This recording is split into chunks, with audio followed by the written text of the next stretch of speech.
কার জন্য সাজলি বেটা?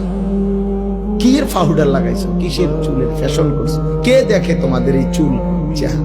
তোমার সমবয়সী কিছু অসৎ বন্ধু ছাড়া, তোমার সময় না তোমার লগে ঘুরে গাড়ে এরকম কিছু ফালতু ছেলে ছাড়া তোমার চুল চেহারার প্রশংসা কোন ভদ্রলোক, কোন ইমানদার জীবনে করছিল? তোমার বিবেক থাকলে কও। একটা ছেলে বলো পৃথিবীর কোন সভ্য মানুষ, ভদ্র মানুষ, যে বাবা তোমার এই চুল দেখে মনে হইতেছে তুমি একটা নেককার ছেলে,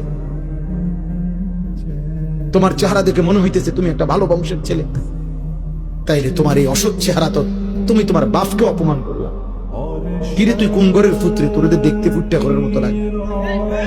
তাইলে এই কথা যদি বলে তো তুই কাকে অপমান করলি? বাপ নিজে তো অপমান হলি, তোমার বাপকেও তো অপমান, তুমি তো তোমার বংশকে অপমান করলা। কোন বিবেকবান তো তার ইজ্জত নষ্ট করে না, সম্ভ্রম নষ্ট করে না।